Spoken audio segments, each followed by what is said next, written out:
दुनिया भर के अस्करी माहिरीन के लिए ये अचंभे की बात थी कि जून 2019 में अमरीकी अफवाज के हेडक्वार्टर्स पेंटागन ने बहरे हिंद और बहरुल काहिल के समुद्रों के लिए जो हिकमत अमली जारी की, उसमें यूरोप के समुद्रों में वाक़ मुल्क यूक्रेन का तस्करा क्यों किया और साथ ही रूस की बढ़ती हुई ताकत को आलमी अमन, जमहूरियत और आज़ाद मुआशी मार्केट के लिए फिर से सर उठाता हुआ कैंसर क्यों बताया। फौरी नतीजा जो तमाम अस्करी माहिरीन ने निकाला वो यही था कि अगर इन दोनों खित्तों में कभी किसी एक खित्ते में जंग के शोले भड़के तो अमरीका इस चिंगारी से दूसरे खित्ते में भी आग भड़का देगा। आज की अस्करी और मुआशी दुनिया उसी की है जिसका समुद्रों पर कंट्रोल है। हिलरी क्लिंटन जब ओबामा के पहले दौर में अमरीकी वजीर खारिजा थी तो अमरीका ने अफगानिस्तान से आहिस्ता आहिस्ता निकलने का फैसला कर लिया था। इस फैसले के बाद अहम सवाल ये था कि अब अमरीका क्या करेगा, कहां जाएगा, या फिर अपनी सरहदों में ही दबक कर बैठ जाएगा। इन तमाम सवालों का जवाब हिलरी क्लिंटन ने 11 अक्टूबर 2011 को फॉरेन पॉलिसी जनरल में छपने वाले अपने मजमून अमेरिकाज पैसिफिक सेंचुरी में दिया था। मजमून के आगाज में ही एक वार्निंग वाला फिक्रा था।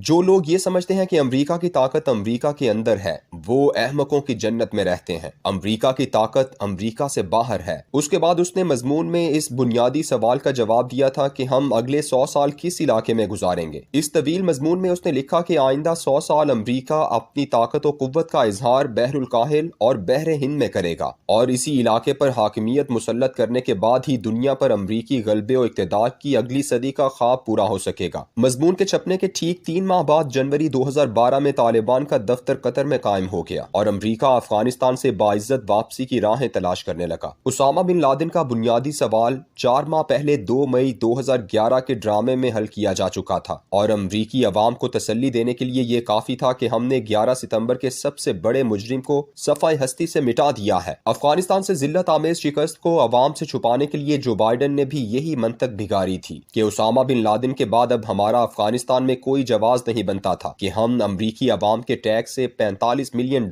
रोजाना वहां खर्च करें। उसके बाद के सालों में अमरीका ने इस महाज जंग की वुसअत के बारे में अपना तमाम होमवर्क मुकम्मल कर लिया और बहरुल काहिल और बहरे हिंद में मौजूद अपने तमाम फौजी अड्डे और जंगी बहरी बेड़ों को हर तरह की जंग के लिए सामाने हर्ब से लैस कर दिया। मशरिक़ वुस्ता से भी निकलना था और खित्ते की क़यादत इसराइल को सौंपी जाना थी। इसलिए उसके इर्द गिर्द के तमाम ममालिक को बेरहमाना तरीके से CIA की मशहूर तकनीक अवामी बेदारी के जरिए जंग व जदल का शिकार किया गया। अरब बहार के नतीजे में इसराइल के पड़ोसी ममालिक लेबनान, शाम, लीबिया और मिस्र को ऐसी खाना जंगी में मुब्तला किया गया कि वो आज इसराइल की तरफ गुस्से से भी देखने के काबिल नहीं रह गए। अमरीकी आशीर्वाद पर पलने वाले अरब ममालिक आहिस्ता आहिस्ता इसराइली झोली में डाल दिए गए। पूरे खित्ते को तबाह बर्बाद करने और इसराइल के लिए आसान चारा बनाने के लिए ईरान के 12 गुमाश्ता गिरोह ने भी बहुत किरदार अदा किया। इसराइल की सरहदों से लेकर यमन के साहिलों और खलीज फारस की बंदरगाहों तक तमाम ममालिक में मुसलमान एक दूसरे के गले काटने में मसरूफ हो गए और अब इस खित्ते को इसराइल के हवाले करना बेहद आसान हो गया।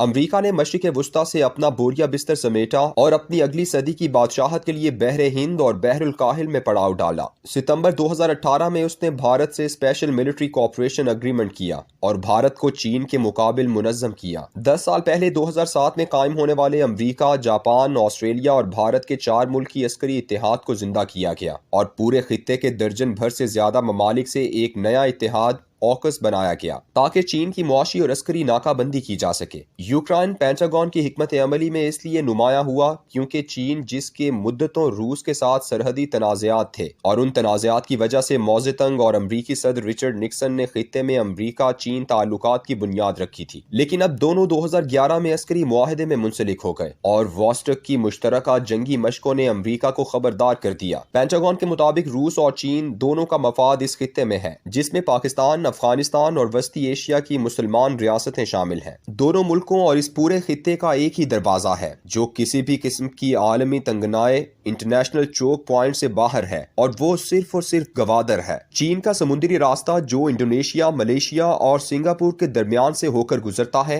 जिसे मलाका कॉरिडोर कहते हैं, एक छोटा सा जंगी जहाज भी उसे बंद कर सकता है। रूस ने अमरीका को शाम में फौजकशी का फैसला बदलने पर इसलिए मजबूर किया था क्योंकि यूक्रेन के साहिलों से उसको समुद्र तक रसाई हासिल होती है, और अगर वहां नेटो के मिसाइल नस्ब कर दिए जाएं, फिर वहां शदीद जंग छिड़ सकती है। इस सूरत में रूस और चीन के लिए समुद्र के रास्ते तिजारत के लिए सिर्फ और सिर्फ गवादर बचता है, क्योंकि ईरान, दुबई, कतर वगैरह की तमाम बंदरगाहें तंगनाए हम्स पर एक जहाज खड़ा करने से बंद की जा सकती हैं। यही वजह है कि रूस को चीन की मदद से रोकने के लिए यूक्रेन के जरिए पूरे यूरोप को जंग में उलझाना बहुत जरूरी था। अब उस जंग का आगाज हो चुका है, मगर इससे पहले बहरे हिंद और बहरुल काहिल में अमरीका ने 200 छोटे बड़े जंगी जहाज, 3 बहरी बेड़े, लातादाद आबदोजें, 2000 जदीद जंगी तैयारे और 3,70,000 सिपाही वहां पहुंचा दिए हैं। भारत का समुद्री फ्यूजन सेंटर अमरीकी अफवाज के पास है, जो खित्ते की बजरिया सैटेलाइट निगरानी कर रहा है। सिर्फ अकेले यूक्रेन को खाना जंगी और फिर जंग का शिकार करना उस वक्त तक फायदा मंद नहीं हो सकता जब तक पाकिस्तान में भी वैसी ही अंदरूनी खाना जंगी और फिर इलाकाई जंग शुरू ना करवाई जाए। अगर ऐसा कर दिया गया तो फिर पूरे खित्ते के दोनों आलमी समुद्री दरवाजे, यानी एक यूक्रेन और दूसरा पाकिस्तान, नाकाबिले इस्तेमाल हो सकते हैं, और यूं चीन और रूस दोनों की मुआशी और अस्करी नाकाबंदी मुकम्मल हो जाती है। गवादर यूक्रेन से ज्यादा अहम है, क्योंकि ये गर्म पानियों के बड़े समुद्रों से ज्यादा करीब और महल्ले वकू के हिसाब से नाकाबिले तस्खीर है। इसका मुहासिरा करना आसान नहीं, बल्कि इससे खुले पानियों की जंग छिड़ सकती है, और चूंकि रूस और चीन जुग्राफियाई तौर पर उसके नजदीक हैं, इसलिए यूनिवर्सिटी ऑफ सिडनी के अमरीकी स्टडी सेंटर के मुताबिक अमरीका को जिल्लत आमेज शिकस्त उठानी पड़ सकती है। यही वजह है कि अमरीका के नजदीक यूक्रेन की तरह पाकिस्तान को भी सियासी बदअमनी और किसी बड़ी अंदरूनी खाना जंगी का शिकार करना बहुत जरूरी है, ताकि गवादर का रास्ता चीन और रूस के लिए बंद हो जाए। इस आलमी तनाजुर में पाकिस्तान की मौजूदा सियासी सूरत हाल को देखें, सियासी रहनुमाओं की अमरीका यात्राएं मुलाहिजा करें, मगरबी सिफारतकारों की लीडरों से मुलाकातों पर गौर करें, तो आपकी आंखें फटी की फटी रह जाएंगी। हम एक ऐसे आतिश फिशां पर बैठे हैं जो जिंदा है और किसी भी दिन लावा उगलने लगेगा। ये लावा अंदरूनी खलिफशार का भी हो सकता है और बैरूनी हमले का भी।